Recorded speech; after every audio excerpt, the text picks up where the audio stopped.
a bɛ fɔ fɛn min ma conseil des ministres o baaraw tɛmɛla an ka jamana kɔnɔ baara minnu o kɔni kɛla arabadon n'o bɛnna janvier kalo tile 31 ma san 2021 mun bɛ tali kɛ conseil des ministres la o baaraw kɛlen jamana ɲɛmaa colonel Assimi Goïta a ka ɲɛmaa hukumu kɔnɔna la a kɛla palais de Kuluba la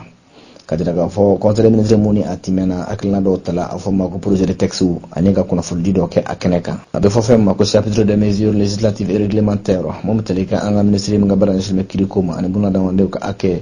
ale ye kunnafonidi kɛ ka ɲɛsin conseil des ministres ma a fɔ ma ko projet de décret ni a bɛ kuma wa notaire olu ka jɔyɔrɔ ko kan ka jira k'a fɔ notaire olu ye jamana baarakɛlaw n'u bɛ tali kɛ wa faso baarakɛlaw do minnu ka baara bɛ boli kɛrɛnkɛrɛnnen la seereyaw kan n'o fɔ ma ko prévu ka jira k'a fɔ ordonnance bɛ tali kɛ numéro 2013-027 PRM ani ale bolo bila la décembre kalo tile 31 san 2013 o bɛ kuma notaire yɛrɛ ka wa kɔrɔfɔ la bɛɛ k'a fɔ mun bɛ tali kɛ nin baara ninnu la k'i tɛna se k'a sɔrɔ cogo si la n'i ma tɛmɛ sira dɔ fana fɛ o la mun bɛ tali kɛ notariya baaraw la k'i bɛɛ k'a fɔ wa kungilinna dɔw de b'o la mun n'i y'a ta k'a lajɛ ni o bilala o baaraw la kan ka kɛ ka se a dan na jamana fana a tɔgɔ la ka jira k'a fɔ sariya sen minnu dalen bɛ olu ka se ka waleya cogo minnu la i bɛɛ k'a fɔ wa mun bɛ kuma notaire n'o fɔ ma ko ordre d'un notaire bɛɛ k'a fɔ hakilinaw talen ka se ka bɛɛ lajɛlen tɛmɛ a tɛmɛ sira fɛ a dilan k'a fɔ ko maa dɔ kɔni olu tala ka bila ka se ka baara ninnu kalifa o la n'o fɔ ma ko ka o nommé a bɛ tali kɛ maa fɔlɔla monsieur Alu Keita ale sigiyɔrɔ bɛnnen bɛ Mopti ma ka bɔ yen nɔ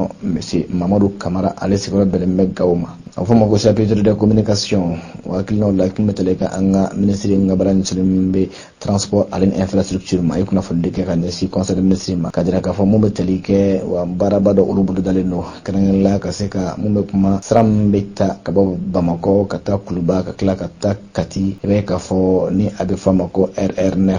ka jira k'a fɔ o bɛna kɛ wa 2x2 voies o kɔfɛ tuguni mun bɛ tali kɛ fana ka se ka wa hôpital du Ponge sira mun bɛ taa yen nɔ k'i bɛ k'a fɔ ko o fana o bɛna lakuraya cogo minnu la kɔfɛ tuguni kilomɛtiri 7 mun bɛ tali kɛ wa kɛnɛla Kati dugu kɔnɔna la olu baaraw fana bɛna kɛ sirabako la ka se ka olu fana timɛ ka ɲɛ ka kɛ 2x2 voies o fana ye o kɔfɛ tuguni mun bɛ tali kɛ Kati dugu kɔnɔna la k'i bɛ k'a fɔ kilomɛtiri 7 o fana o bɛna siraw bɛna timɛ ka aw dilan ko o ɲɛ mun bɛ tali kɛ o kɔfɛ tuguni a fɔra ma ko wa Petrobama Samɛ ka taa se Kati la RN3 o sira in fana ko o bɛna kɛ 2x2 voies o voie a jira k'a fɔ ko wa nin cakɛda in ka hakilina in talen bɛ ka se ka wa surunyaw don ɲɔgɔn na mun bɛ tali kɛ wa dugukɔnɔnaw ale ni dɔgɔtɔrɔso ninnu ni ɲɔgɔn cɛ a bɛ kɛ sababu ye ka se ka dɔ fara yiriwali fana kan lakanaliko bunakun kan ka ɲɛsin siraban boli ko yɛrɛ fana ma mun y'a ta k'a lajɛ a bɛ kɛ sababu ye fana ka se ka a fɔla cogo min na dɔgɔtɔrɔso bɛ tali kɛ Ponge dɔgɔtɔrɔso la ani Kati ta ka se k'o surunya maaw la kosɛbɛ sira mana bonya tan ni ka sugu bɛ se ka nɔgɔya cogo min na ka tila ka a lateliya mun y'a ta k'a lajɛ a bɛ kɛ sababu ye fana ka se ka caman bɔ gɛlɛyaw la gɛlɛya minnu bɛ tali kɛ hali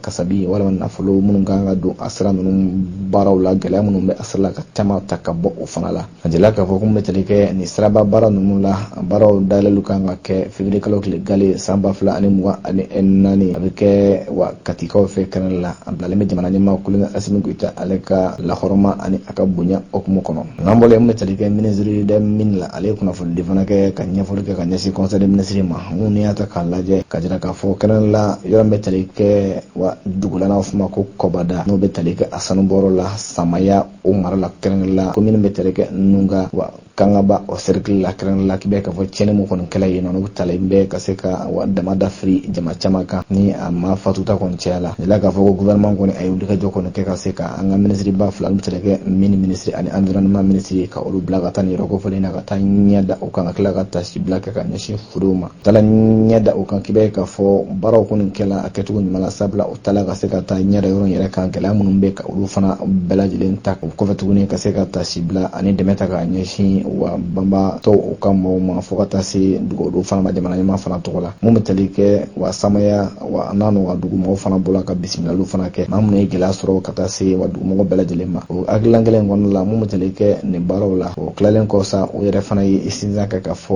wa sanu bɔyɔrɔ n'o bɛ tali kɛ damada la wa sariya bɛ fɛn minnu fɔ a baara kɛcogo la yaasa maaw ka se ka o mafiɲɛ ko a ɲini bɛ duguladenw fana fɛ o ka se ka o fana bonya cogo minnu na na yasa ni kasara ɲɔgɔnw olu ka se ka kɛ wa ɲɛsigifɛn an kana se ka bi olu kasaraw kɔnɔ cogo min na. Ka bɔ yen nɔ mun bɛ tali kɛ an ka industrie et commerce au ministre conseil ministre la a ye kunnafonidi kɛ ka ɲɛsin u fana ma ka sanga mun bɛ tali kɛ journée du Mali exposition horticole international ni o kɛla Doha i b'a ye k'a fɔ baara minnu kɔni ni a fɔla san 2023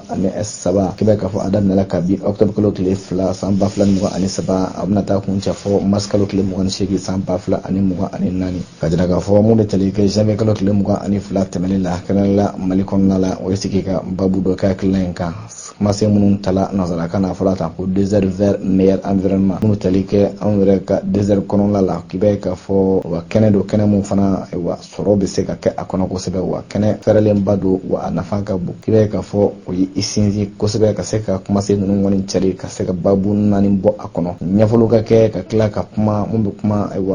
sigida yɛrɛ nafa minnu bɛ a la ka kuma o kan ka bɔ yen nɔ mun bɛ a fɔ ma ko technologie ani wa yɛlɛmali kura minnu fana bɛ ka don a taabolo la n'o fɔ ma ko innovation ka bɔ yen nɔ a fɔ ma ko durabilité ale ni agriculture moderne sɛnɛ bayɛlɛmali kuraw bɛ ka fɔ o ye o sinsinw kan hakilina minnu filɛ k'i b'a ye k'a fɔ a tɛ dɔwɛrɛ nɔfɛ ka se ka dɔ fara fangaw kan cogo minnu la bolodi ɲumanw mana se ka timɛ a bɛ kɛ sababu ye ka se ka wa dɔ fara anw ka sɔrɔ bunakun kan ka ɲɛsin sɛnɛfɛnw ma ka jira k'a fɔ Mali fana tɔgɔ la a fɔ ma ko pavillon Mali bɛ ka baara kɛ ni a ka wa hakilina minnu ye i b'a ye k'a fɔ o sigiyɔrɔ in de tɔgɔ tɛ dɔwɛrɛ a fɔ ma ko Dunkafa ani Wasa o bilalen bɛ sen kan cogo min na ka se ka wa nɔrɔ baara ɲɛjan bɔ ka ɲɛsin wa lakurali minɛnw ma baaraw bɛ ka kɛ cogo min na ka se ka dɔ fara sɔrɔ bunakun kan kɛrɛn la sɛnɛko ta fanfɛla la lakanali ka se ka simɛ fana baloko la cogo min na Dunkafa bɛ se ka sabati ayiwa jamana ninnu kɔnɔna la fo ka taa se yiriwali ko ma sɔrɔ bunakun kan a fɔ ma ko exposition ko i b'a ye k'a fɔ ni ka se ka taa u ka se ko n'u ka dɔnko fana bila kɛnɛ ka bɛɛ lajɛlen ka a ye i b'a ye k'a fɔ Mali a ye sinsin a kan mun bɛ tali kɛ manuscrit de Tombouctou o fana tun bɛ yen ka se ka olu cari fo ka taa se Mali ka seko ani dɔnko ka ɲɛsin sɛnɛko bunakun ma misalila office du Niger ka taa se compagnie malienne de développement textile ale ni wa dɔnko ani seko min bɛ a la ka ɲɛsin a fɔ ma ko horticulture o Mali o ye sinsin o bɛɛ lajɛlen fana ka a dɔnko fɔlen la